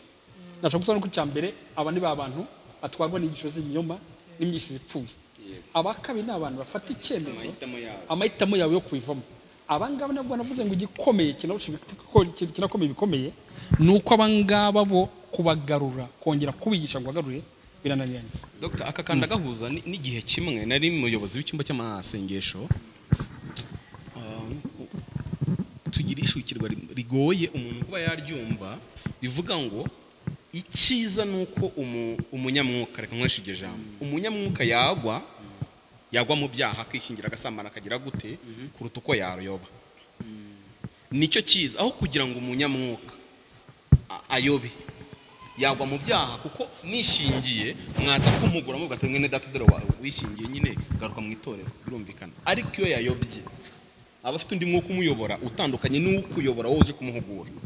Nicyo kibazo gikomeye. Ni nayo context mbona umwanditsi w'Abaheburayo yavuze aravuga ngo uyu muntu we namahitamo yakoze yagiye. Bityo rero kugaruka ku muta w'igihe umubwira ngo reba Yesu kumusaya barabambwe ibyo bintu arabizi. Kuko yarenze ya step iki kintu mu cyongereza umwanditsi yavuze. Ahubwo mwajya mu rubanza yego kubera ko intambwe zo gukizwa esheshatu za mbere zose yaraziteye. Hani kugeza kuva ku murongo wa mbere kugeza kwa kabiri nibwo mu cyongereza bavuga ngo ni principle of doctrine ibintu byose by'imyizerere amame yo kwizera yose arayazi. Hanyuma birenga ibyo aranakura ava ku rufatiro arazamuka kuko nibyo Paul ari kuvuga ajya muri ba bantu basogongera ubuntu bw'Imana ijambo ryiza ry'Imana impano z'Imana arazisogongera arazamuka arakura. Uyu muntu rero wageze hejuru iriya ni mukuru ibintu byose akora zibyari byo. Hanyuma none amahitamo ye yavuze ngo ngiye ndagiye kugaruka umubwira ngo mwene data leta uramusomera muri Matayo agusomere muri Luka ntari bugaruke. Hanyuma ni nacyo ubutaka bwaguyemo imvura yagenze. Urabizi ko neza twiga ibyo byo guhinga gutunganya imirima baratubira ngo iyo ubutaka ari ibihuru barabitwika kugira ngo nyine babone uko bahinga birinde za nzoka birinde n'ibindi bintu. Nicyo kintu uyu muntu niho hantu azagwa kuko ubuntu bw'Imana arabumenye. Uyu murima wahawe ibintu byagombaga gukora bose kwa ngo wera imbuto utunga abantu bawuhinga urabyanga uhitamo kumera ibindi bintu. Ndagira ngo dogiteri aze kudufasha kuko ndi kuri kote nge nabimenye ko ari kuri kote yawe. Nge nta kote yanjye ndiyo ari kuri kote ngena mama Alice nta kote turi nta kote ndiyo musa n'abagikubita mudacyumva. Twabanje kubaza ngo wambajije uri kuri kote y'abantu bemera ko umuntu atakaza agakiza cyangwa atatakaza. Icyo ni ikintu warumbaje gikomeye gifite imbaraga mu kiganiro. Ndagira ngo mbaze dogiteri kubyavuze singiye kuvuga ko nta jambo wampaye nsabye kubaza ahubwo iyegereze mikoro. Nta kibazo rwose. Hari uyu murongo wa 9 reka tuwusome muri iki gice waduhaye haranditse ngo nyine ni iki gice ndimo sibyo se? Yes. Ariko bakundwa nubwo tuvuze dutyo twiringiye tudashidikanya yuko ibyanyu bizarusha ibyo kuba byiza kuko bizazana agakiza. Paulo mu kibwiriza cye wanyemereye ntidukoreshe Paulo kuko atari wanditse oya ntacyo. Yes reka tugende kuri ntacyo ababishidikanya. Yes. None uyu mwanditsi w'iki gitabo cy'Abaheburayo watangiye avuga ibyo gukuza amajyambere. Hari ijambo nge nitaho yo ndi gusoma iki gice ijambo kugera ku gakiza. Ntangira kuvuga navuze nti kumenya iby'agakiza kumenya amahame y'agakiza ukamenya kuyasobanura neza. Ntabwo ngewe kuri nge mu myizerere yanjye n'umutima wanjye sicyo cyerekana ko umuntu yakijijwe. None Paulo atangiye avuga ati mukure muve mu byambere. Arakomeza abigereranya n'ubutaka aravuga ati ubutaka buramutse buguyemo imvura kandi koko imvura niyo igaragaza ko umugisha w'Imana waje mu butaka. Imbuto nayo ikagaragaza ko imbuto nzima y'ukuri ubwo ni ukuri k'ubutumwa bwiza kwageze mu mutima. Ubwo butaka bwagezwemo n'imbuto y'ukuri yo butumwa bwiza. Imvura nayo ariwo mugisha ukaza bugahinyuka. Muze kumfasha aha hantu bugahinyuka. Bikaba bitumye na Pawulo ababwira ngo ariko bakundwa ibyo nubwo tuvuze dutyo twingiye yuko ibyanyu bizarusha ibyo tuvuze kuba byiza kuko bizazana agakiza. Ndagira ngo Dr. adufashe kuko niwe ni iki ikibazo kirabaza ngo kuki Pawulo akivuga ngo bizazana. Okay. Ibyo wibitindaho. Nubikora gutyo tuzagwa mu mutego uko twabwiye abantu. Oya ni teoloji. Oya buriya yes. Ntabwo yende mureke mwatwe mureke. In fact nabigane mu kiganiro. Yego. Bibiri koresha agakiza muri faso ebyiri. Yego. Hari faso ya past ibyarangiye. Yego. Agakiza ko kumusaraba. Yego. Ariko uzasomana n'ejo birivuga agakiza turindiriye Kristo azaza gutwara itorero. Yego. Rero hano ibintu byose icyo kintu twavuze ari amagambo abiri atazasanga muri Bibiliya. Yego. Abiri. Muri ijambo cyitwa gucungurwa agakiza. Hari byabaye ku musaraba. Yego. Ariko gucungurwa kw'ibyaha byacu. Ariko nujya gusoma Bibiliya uzasanga ruvuga ngo aho turindiriye gucungurwa kw'abana b'Imana. Aho turindiriye agakiza kacu. Aho nukuvuga ngo nugucungurwa k'uyu mubiri wacu tukambara undi mubiri. In context arimo aravuga muganga arimo batero ndashaka umukure mu gakiza kugira ngo mugere kuri rwa rwego kagakiza kanyu kazabazanira muzahabwa. Ntusubize inyuma nasome mu cyongereza yumvire na jambo komeza naho ngaho rero buri iki nicyo bita twarabisobanuye buri haba ibintu mu gakiza bitanu byigigende hari justification yabaye kumusaba gutsindishirizwa hakaba regeneration ukubyarwa kabiri cyacyo uvugaga hakaba sanctification hakaba n'icyakane cyitwa glorification rero anuzasoma yake muri Bibiliya hagaruka avuga agakiza in the future akavuga agakiza muri fitiri zacu ngira ko duhabwa akumya byayakira akanako twakire ku musaraba. Oya hari byakozwe ndavuga uko bikorwa bande nkubwire nyine wambaje ikibazo kuzagera ndabigusobanurira ngiye mbaje ikibazo ngereka nkigusubize hanyuma wowe uzashaka ubundi bushakashatsi urenze kuko nuri siko sinyene kuza kumbwira no kunsobanurira icyo ndimo soma nagusobanuraga nusoma in the Bible muri Bibiliya hari ahantu uzasoma agakiza bavuga agakiza ko kumusaraba ko gucungurwa ku musaraba ko kutuvana kwadwaye kwa gucyanuka kw'Imana. Ariko hari n'andi uzasanga Bibiliya ikoresha agakiza no gucungurwa sibyo bikoresha kuziyambura uyu mubiri tukambara umushya. Ni nabwo muri Bibiliya nyinshi zitari zikirangwa nakoresha ngo glory icyo bita agakiza k'icyubahiro. Aka ni kagakiza cyambaye mahanga. Urugero usomye mu Efeso bakurikiye neza nk'Abefeso cyangwa urugero ngo context za Bibiliya hano rero tuma njya muri biri theologique cyane ariko sibyo nibo cyane. Abefeso nk'icyo cya mbere bizabafasha cyane nk'icyo cya 13 havuga ngo niwe namwe mwiringiye mumaze kumva ijambo ry'ukuri aribwo butumwa bwiza bw'agakiza kanyu. Yumva ko bikabaye kandi mumaze kwizera uyabashyizeho ikimenyetso ari nasezanyijwe. Urumva ko kirangiye aho nakahe ako ni urugucugu ku musaraba agakiza ko musaraba mumaze kwizera Kristo umunyabyaha aha sibyo akavuga ngo watwaye ingwate yo kuzarwa murage kugeza ubwo Imana yaronse izabacu cyandiko cy'ubu yes cyasonga rero akagakiza ugiye muri context ya bavuga akakiza karimo aho kiziya mu n'umubiri twamara iki nicyo gisubizo urashaka ibindi bisubizo. Hanyuma nanone iyo mirongo turi kujya impaka Abaheburayo 6 umurongo wa 9 muri Bibiliya version ebyiri mfite ndi gukoresha nge nonaha z'icyongereza. Hamwe baravuga ngo uwo murongo wavuze ngo bizabazanira agakiza. Hamwe baravuga ngo that belong to your salvation. Bivuze ngo ibyo bintu biri mu gakiza mufite. Ahandi uretse wumvi iyo ni yitwa Good News Bible bayikoresha. Indi yitwa King James Version barakoresha umurongo wa 9 baravuga ngo and things that accompany salvation. Ni ibintu biza byakompanyinze cyangwa biherekeje agakiza. Ntabwo ari ibintu by'ubwabyo bizazana agakiza. Nuko ari cya kibazo cy'amatranslation tugiye dufite. Niyo mpamvu Bibiliya zigira version nyinshi. Ntabwo niyo mpamvu zabona batazirwanya. Ntabwo rero ari ibintu bivuze ngo ibyo bintu kumera gutyo nibyo bizabazanira agakiza. Oya ahubwo nyine byakompanya salvation uno muntu yari afite hejuru uriya twabonye ayitakaje uyu mwanditsi asavuga ngo mwebweho nta kibazo kuko mukiri mu gakiza. Umurongo wa 9 wasomye, reka ngusome mu Kinyarwanda wumve ibyo nshaka gukosora iryo jambo rivuga ngo bizazana agakiza. Nicyo nshaka ariko bakundwa nubwo aba ni abantu ntago ari babandi baguye, aba ni abasigaye avuga kuko uwaguye amaze kumuvuga ruguru.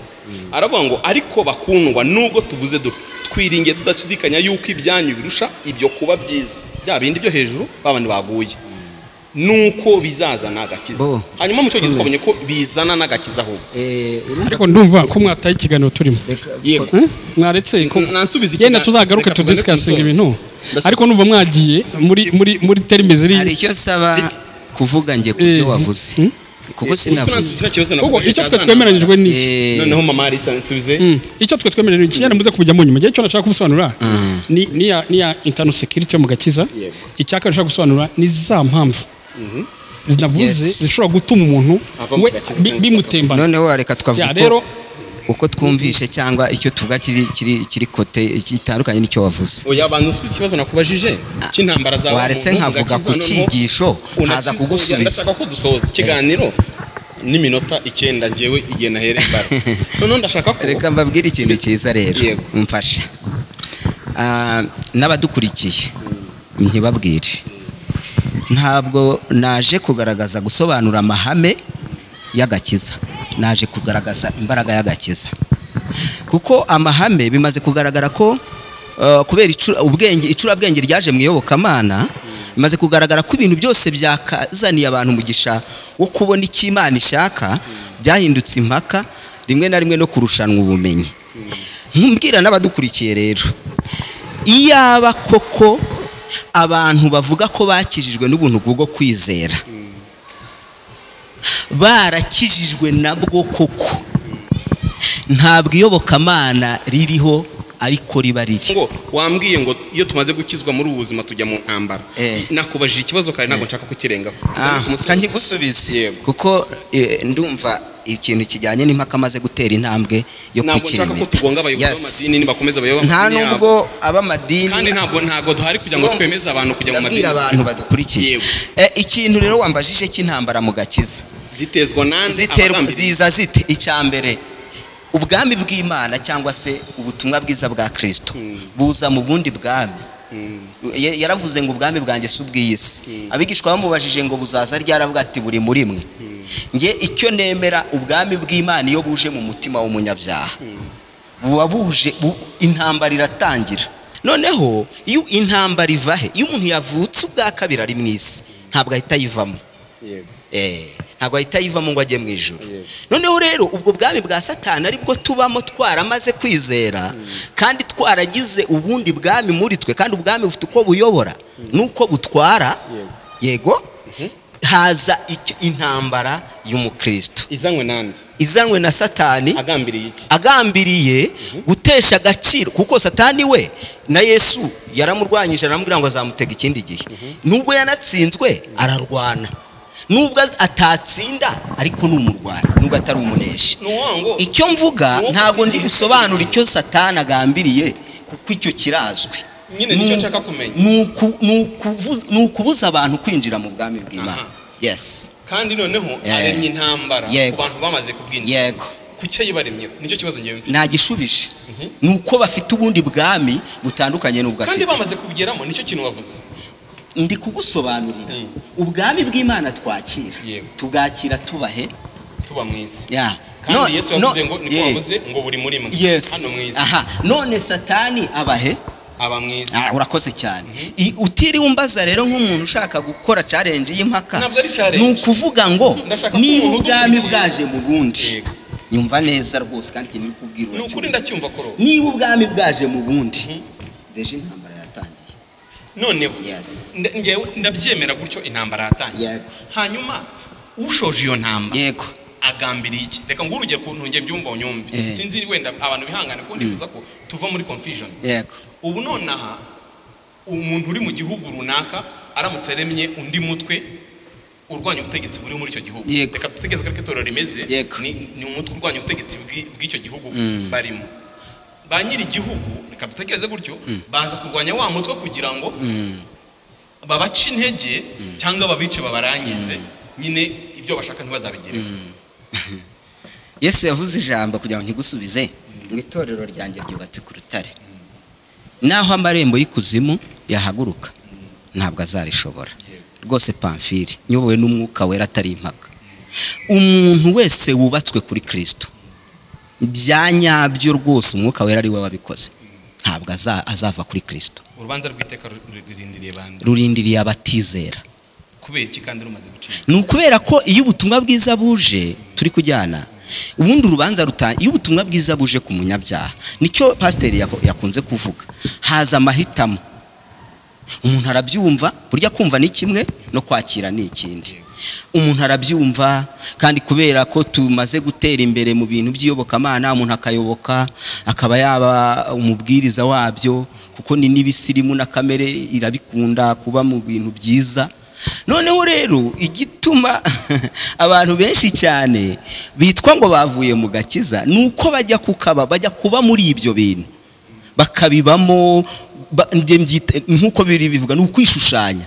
Noneho rero yambaraga tugendane, ibyo ijambo kwishushanya turarikoresha rirazwi. Yambaraga y'Imana ihesha uwizera gukizwa ntabwo iza ku muntu ngo agume uko yarari.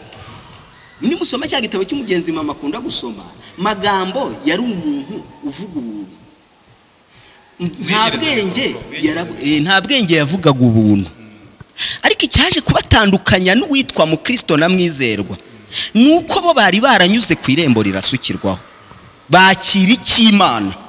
Yego, abandi bagenzi rero icyo bazize nuko babaye muri ibyo bintu bazi no kubyigisha. Magambo naramusomye arantangaza, azi kwigisha neza iby'ubuntu, ariko yaramubwiye ngo ntabwo umurimo w'ubuntu bw'Imana, niko mu Kristo yabwiye mugenzi we, ngo wigeze ukorerwa mu mutima we, turaturanye.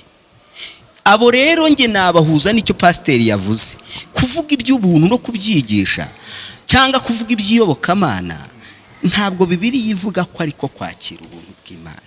Ubuntu bw'Imana buza ari imbaraga ihesha uwizera gukizwa, kandi bukaza ari ubwishe, ubuntu bukaza kumubeshaho. Nuvuga ngo biracyari inshingano y'Imana. Imana irabyara ikabeshaho aho yabyaye, ariko utarabyawe nayo byange bikunde bizagaragara ko Yesu atamuzi, atigeze no kumumenya. Yego, uraduhuriza ute imyizerere yawe cyangwa uruhande uhagaze uruvuga ko umuntu atakaza agakiza cyangwa yego umuntu yagatakaza? N'ijambo na Dr. Yageze kumozaho rivuga ngo nta wabavunura mu ntoki, turabihuza gute? Oya na Dr. Yageze arisobanuraho gatoya. Ni ijambo ry'Imana. Ariko nge nakunze kuvuga ngo ndi kuvuga muri make, Dr. yabishubije. Yavuze yuko ari amahitamo y'umuntu. Muri iyi nzira ijya mu ijuru ntabwo turi amarobo, ntabwo turi ibishushanyo. Imana yaduhaye ubwenge. Hari naho birivuga ngo shyize imbere yawe inzira ebyiri, hari inzira y'ubugingo, hari n'inzira yo kurimbuka, ariko ndakugira inama uhitemo inzira y'ubugingo. Rero muri ibyo byose nge nakunze iki kintu cyo bita libre choix, kuba yaraguhaye ubwenge ukabuhitamo. Nuhitamo kuva ku Mana, ntabwo Imana yo ubwayo yakurekura, nta nubwo yigitujugunya, ahubwo ni twebwe tuva wiri hanyuma tukagenda. Ariko nkumva navuga ngo ikiganza cyiza cy'Imana kiracyahari. Umuntu iyo agarutse ni nka mwana w'ikirara, Imana yiteguye kumwakira. Ariko ushaka kugenda aragenda. Ariko natinze no kuri kiriya kintu cyo kuba ngo tube maso kugira ngo tudatembanwa. Ni ukuvuga ngo hari ruhurura ishaka kudutembana ikadutwara ikatuvana mu byo kwizera. Ubwo rero ahangaha niho hakwiriye amasengesho yabera kugira ngo za nyigisho zipfuye, bya bindi bishaka kutuvana ku musaraba, bishaka kutuvana mu Mana bitadutembana. Je numva muri make ari nkuko nguko. Yego, murakoze. Nshimiye Claude kwemera kwitabira ubutumire bwacu, nshimiye Samuel kwemera kwitabira ubutumire bwacu, ndetse na Mama Alice. Hanyuma wowe dukurikiye, nje nk'umuntu wabaye mu kiganiro, ndifuza gukora agasenteze gato ngo hanyuma kandi niba hari n'ibyifuzo n'ibibazo ushaka kutubaza, wabyandika muri comment cyangwa ukandikira ubuyobozi bwa Zaburi nshya. Dufite amanimero menshi, ushobora kunyandikira inbox kuri WhatsApp, ushobora no kwandikira Plaisir, kuko nizo nimero zacu ziba hanze zigaragara.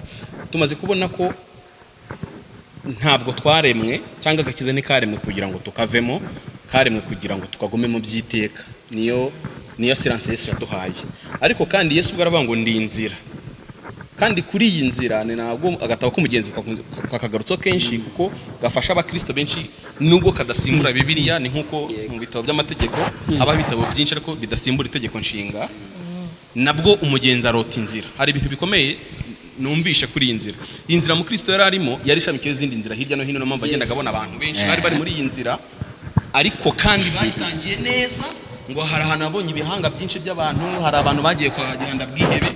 Mwibuke ko abantu bose batanyura urugendo bisangamo hariya. Ako bari barageze ku musaraba Pamfi, ako kantu uzakamfashe. Nta kintu babitubwiraho. Ni nacyo kibazo ubu turiho. Ntacyo babitubwiraho. Aho warasukiye. Ino nzira turimo iriho amashami menshi. Irimo izindi nzira ziyigwamo n'iziyivamo nyinshi. Yego. Nyinshi ku buryo ikintu cyanteye ubwoba ni ukubona umugabo nta bwenge agera ku marembo y'ijoro. Yego. Bakamwereka indi nzira ijya Gehinomu. Kamwe ati oya weka tambika hariya. Bivuze ngo ino nzira ifite amashami menshi, mbese ni nk'umugezi wa Nile. Nile igenda igwa mu tugezi twinshi cyane ariko ikazarangira bavuga ngo isoko iri mu Rwanda. Umunyarwanda ntunyumve nabi, bavuga ko isoko yacu ya Nile iri mu Rwanda ku Gikongoro, ariko ntibiyibujije amashami menshi agenda yigwamo kuzageza igeze ruguru mu Misiri ikagwe igomba ko. Cyane ntibivuze ko hatariho inzira y'ukuri. Mwene data, iyi nzira wayijemo ari amahitamo yawe. Ni amahitamo yawe ikuzanyemo. Kandi amahitamo yawe nta kuzanga kugira imbohe, nta gakuzirika, nta mapingu Yesu ahita agushyiramo. Ahubwo freely winjiye ku bushake bwawe no gusohoka ushaka kugenda ku bushake bwawe, kubera ko niba Imana yarabwiye Aburahamu kuzatoza abana be ikanabitoreza mu gihe cya Mose, akababwira ngo iki gihugu mbahaye nimwe mufite gahunda yo kukiguma cyangwa ntimukigumemo. Nimuramuka mutanyumviye nubwo nakibahaye deja mwakigezemo Kanani, ariko nimukiranirwa nzakibavanamo kuri nkivanyemo abanyakanani barabagituyemo, namwe nzabatakure. Kandi ibyo Imana yarabisohoje, yarabikoze. Hanyuma kandi nkuko twagiye dusoma imirongo myinshi ivuga ngo hari ikintu natekereje kintera ubwoba ku nyanja nyinshi mu makuru tunatubona aho ibisigajwe by'inyanja yose tugenda dutamo hariya. Amazi arabicunda akabicunda ariko akagira ahantu abita. Ni nkuko iyi miyaga yose imyigishirize n'imyizerere n'ibindi bintu byose bigenda biza kuri bano bantu b'abana bigenda bitembana, hariho bikwita ku nkombe ntagaruke, akajabuka akagwa hirya akagenda ntagaruke. Nubwo bitewe n'ibiro ngewe nshobora kujya mu mazi akankubita ariko ntanjyane, bitewe n'ibiro mfite. We wabijya mufite bikeya akagukubita ndetse akakujyana ku nyanja. Reka dusoze nkwinginga ngo niba hari igitekerezo ufite kandi hari na contacte z'umuntu muri twebwe uri hano uzashaka kugira ibyo umusobanuza, ushaka kumva mama Alisa ari ibintu yavuze kumva hari icyo kumusobanuza, ikiganiro cyaba kirekire ariko na amaseri tuzagenda dukomeza kugaruka. Imana ibaha umugisha. Reka nsabe mama Alisa adusengere dusoza. Murakoze. Mana yacu nziza, mu izina rya Yesu Kristo turi imbere yawe, turagushimye kubw'uyu mwanya mwiza tumaze turi hano. Nta kindi cyatuzanye hano ni ku nyungu z'ubwami bwawe. Hari byinshi twibaza kuri ya Bibiliya niyo wayandikishije. Hari naho tugera, nasomye igitabo cy'umuhanuzi Daniel ngo hari ibyo bajyaga bamubwira ntahita bisobanukirwa. Ahari natwe hari ibyo twasoma ntiduhite tubisobanukirwa, ariko dusabye umwuka wera ngo azabe kuri twebwe, nagenda asobanurire abamenye izina ry'Imana. Mu izina rya Yesu, Imana niherekeze kino kiganiro, genda isobanurira imitima y'abantu. Ahari hari uwari ugize urujijo, abaye confused, ariko waratubwiye ngo ntuzadusiga twenyine, ngo ahubwo uzohereza umwuka wera wo kubana natwe, ngo azatwigisha, ngo azatuyobora mu kuri, ngo azadusobanurira ngo ibyo wasize uvuze. Mwuka wera ngwino ukora umurimo wawe mu itorero. Urakoze kuri Imana nziza. Twasomye aho bavugaga ngo twirinde tudatembanwa. Ahari hari uwaba amaze gutembanwa akaba ageze kure, ariko Imana yo mu ijuru ifite imbaraga yo kuba yagira nabigarura, ifite imbaraga yo kuba yatanga ubusobanuro abantu bakumva ibintu bakabisobanukirwa, maze tugafatana ukuboko tukajya mu ijuru. Urakoze kuri Imana nziza, ntabwo tugutotesha amagambo, ahubwo ibyo nabidukwiye biduhera ubuntu. Mu izina rya Yesu Kristo ni musenzo urakoze. Amen.